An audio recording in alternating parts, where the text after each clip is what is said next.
साथियों, आप भी मोबाइल फोन से लोन लेना चाहते हैं, कैसे मिलेगा? देखो, मैं सबसे पहले बता दूं कि मैंने खुद लोन लिया है मोबाइल फोन से ही। आप भी मोबाइल फोन से और आधार कार्ड से अपना लोन ले सकते हैं, लेकिन बहुत सारे लोग गलत तरीका बताते हैं कि भैया ऐसे मिल जाएगा, वैसे मिल जाएगा। उन चक्रों में नहीं फंसना है। सही तरीका क्या है लोन लेने का, मैं आपको बताता हूं। देखिए, लोन दो तरीके से मिलता है। मैं यहां पे लिख देता हूं, ये देखिए लोन, ठीक है।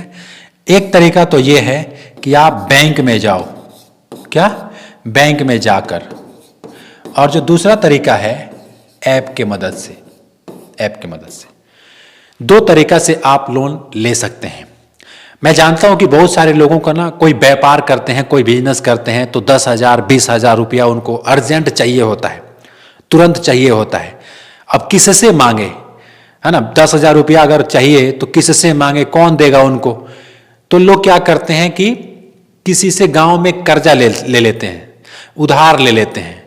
आप किसी से उधार मत लेना, किसी से कर्जा मत लेना। अब कर्जा मांगना बंद कीजिए, क्योंकि गांव में लोग, मैंने देखा है कि 10% ब्याज, महीने का ब्याज 10% लेते हैं। यानी अगर आपने 10,000 रुपया लोन लिया है किसी से, तो आपको हर महीने का 1,000 रुपया ब्याज देना होगा। अब सोचिए, और ये बिल्कुल गैर कानूनी काम है, ये सही काम नहीं है। आप किसी को पैसा 10% 15% अपने मर्जी के हिसाब से पैसे दे रहे हैं, तो ये कानून के नज़र में बिल्कुल सही नहीं है। और लेकिन लोगों को तुरंत मिल जाता है, ज़रूरत है, अब सोचते हैं कि क्या बैंक में जाके चक्कर काटना, किस ऐप में जाके छेड़छाड़ करना, पता नहीं मिलेगा कि नहीं मिलेगा। इसलिए लोग सहज उपाय सोचे हैं कि कहीं गए किसी से और पैसे ले लिए, 10,000 15,000 20,000, उसका महीने का जो भी ब्याज है वो देते रहेंगे। तो ऐसा लोग करते हैं, लेकिन ये ऐसा नहीं करना चाहिए। देखिए, अब मैं तो ये कहता हूँ कि अगर आपके पास पैसा है, मतलब पैसा है, तो आप अपना व्यापार कीजिए। पैसा नहीं है तो पहले पैसे का व्यवस्था कीजिए, कहीं से उधार ले लीजिए। और उधार भी आपको वही देगा जैसे बैंक। उधार का मतलब कि वो साहूकार की मैं बात नहीं कर रहा हूँ, जो ब्याज पे अब पैसा देते हैं, मैं उसकी बात नहीं कर रहा हूँ। वो ब्याजों का ब्याज, चक्रवृद्धि ब्याज लेना प्रारंभ कर देते हैं। तो उस चक्कर में यदि आप फंस गए तो फिर आपको कर्ज चुकाते चुकाते आपको पूरा थक जाना पड़ेगा, और वो जल्दी कर्ज चुकता नहीं है। इसलिए बैंक में जाइए और बैंक से लोन ले लीजिए, और ऐप से भी लोन आप ले सकते हैं। देखिए, मैं खुद ऐप से लोन लिया हूं। मैं कौन से ऐप से लिया हूं? मेरा देखो अमाउंट तो लाखों में था, मैं ज़्यादा ही लिया था, उस क्या बोलते हैं, पैसा मैं ज़्यादा ही लिया था। मैंने लिया था कितना, 4 लाख मैंने लिया था। 4 लाख रुपए मैंने लोन लिया था। कैसे? जो जैसे मेरा अकाउंट है, स्टेट में है तो उसका ऐप कुछ और है, पंजाब नेशनल बैंक में है तो उसका कुछ और है, बड़ौदा का है तो उसका ऐप कुछ और है। हर किसी बैंक का ऐप होता है, उनका खुद का एक ऐप होता है। तो उस ऐप को, जैसे मान लीजिए कि आपने किसी न किसी बैंक में आपका अकाउंट होगा, तो आप जा करके बैंक में पूछिए कि हमारा जो बैंक का ऐप है ना, वो कौन सा है, वो आपको बता देंगे। और उस ऐप को आपको क्या करना है, समझ लेना है, डाउनलोड कर लेना है, और उस ऐप को रजिस्टर करके अपने अकाउंट को, और चेक कर सकते हैं कि मुझे लोन कितना मिल सकता है, कितना। समझ रहे हैं?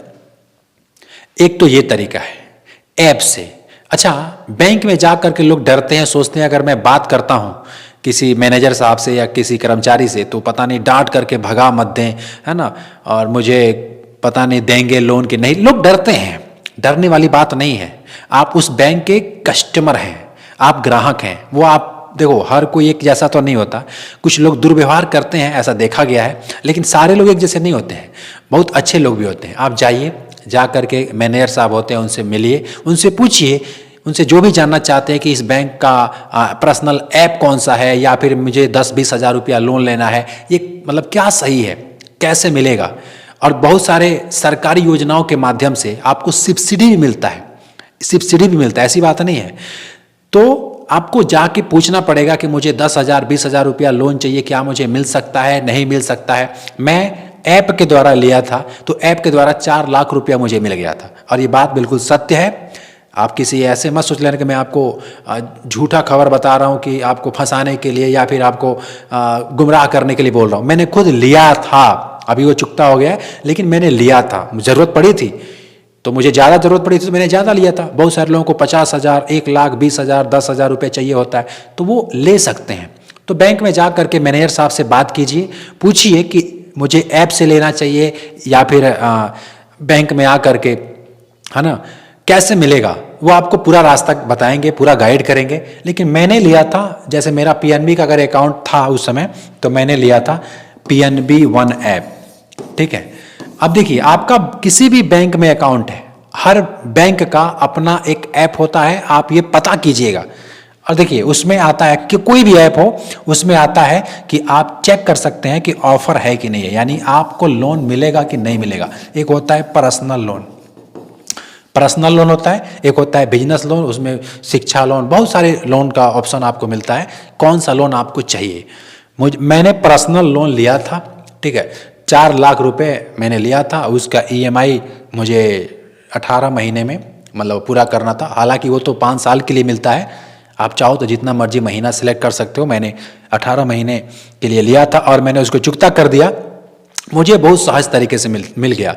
लेकिन आप यदि चेक करोगे, देखिए क्या होता है कि जब जो आपका अकाउंट होता है, जो आपका खाता होता है, बहुत सारे लोग कहते हैं कि मैंने बहुत मेहनत किया है, आपको क्या पता, मैंने मैनेजर साहब से जाके बात किया है, मैं ऐप में भी देखा हूँ, लेकिन कुछ हाथ नहीं लगा। तो उनके केस में क्या होता है कि लोगों को ये नहीं मालूम होता है ना, कि हमें बैंक से लेन देन करते रहना चाहिए। जैसे बहुत सारे लोग 1-1 साल तक बैंक में जाते ही नहीं हैं, बैंक में अकाउंट है लेकिन जाते बाते नहीं हैं और ना ही उनका कोई लेन देन होता है, तो उन व्यक्तियों को लोन नहीं मिलता है।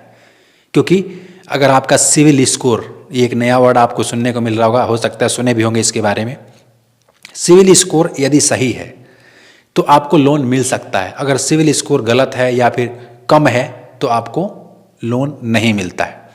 लेकिन अगर आप बैंक से लेन देन करते रहते हैं, 20,000, 10,000 निकालते हैं, फिर कभी डालते हैं, कहीं से आता है, कोई सैलरी आती है, कोई पैसा आता है, यानी हर महीने कुछ लेन देन होते रहता है, तो आपका सिविल स्कोर सही रहता है। और सिविल स्कोर सही रहेगा तो आपको ऑफर दिखाएगा, उसी ऐप में आपको ऑफर दिखाएगा, जिस बैंक का आपका ऐप है उसमें ऑफर दिखाएगा। मुझे ऑफर दिखा रहा था, पीएनबी वन एप्लीकेशन होता है पंजाब नेशनल बैंक का, वो खुद का पर्सनल एप्लीकेशन है, तो उसमें मुझे ऑफर दिखा रहा था 4 लाख रुपए, 2 लाख रुपए, 3 लाख रुपए, मैं मतलब अधिक से अधिक 4 लाख रुपए तक ले सकता था। तो मैंने वो सिलेक्ट किया और मुझे मिल गया। इस तरीके से मैंने लिया था, और चाहे तो आप भी ले सकते हैं, ये बहुत आसान है। देखो, आदमी को 10-20 हज़ार रुपये की ज़रूरत हो तो मैं तो यही कहूँगा कि सबसे सुरक्षित जगह है, आप बैंक में जाइए, मैनेजर साहब से बात कीजिए, या फिर खुद का ऐप है उस बैंक का, उसमें आप चेक कीजिए कि आपको मिल सकता है नहीं मिल सकता है, चेक करके, और आप खुद वहीं से लोन ले सकते हैं। आधार कार्ड, मोबाइल नंबर बस रहता है, तो उससे 10-20 हज़ार रुपये मिल जाता है। सरकार की तरफ से भी कई योजनाएँ आती हैं, जब आप बैंक में जाओगे आपको सब पता लगेगा, ठीक है। तो ये सबसे सुरक्षित और आसान तरीका है लोन लेने का। मैंने भी इसी तरीके से ऐप से या फिर बैंक से, दो ही तरीका से मैं समझता हूँ कि अच्छा है, और मैंने लिया है, और मुझे मालूम है कि ऐप के द्वारा भी मिल जाता है ना। अधिकांश आपने देखा होगा कि ऐप से नहीं मिलता है, उसमें कुछ न कुछ आपकी गलती होती है, या फिर आपने सही से सिलेक्ट नहीं किया होता है, इस वजह से नहीं मिलता है। तो घबराना नहीं है, सीधा सा अगर कुछ समझ नहीं आ रहा है, कोई ऐप समझ नहीं आ रहा है, तो बैंक में जाइए, जा करके मैनेजर साहब से होंगे या कोई भी कर्मचारी होगा, जा करके बात कीजिए और पूछिए कि मुझे लोन लेना है, कैसे मिलेगा। सबसे बेहतरीन तरीका यही है। तो शायद मैंने जो आपको आज समझाना चाहा समझ में आया होगा। तो चैनल को सब्सक्राइब और वीडियोज को लाइक अवश्य कीजिएगा, क्योंकि मैं जो भी बताता हूँ बिल्कुल सही बताता हूँ। मिलता हूँ फिर आपसे एक नेक्स्ट वीडियो में, तब तक के लिए खुश रहिए। जय हिंद।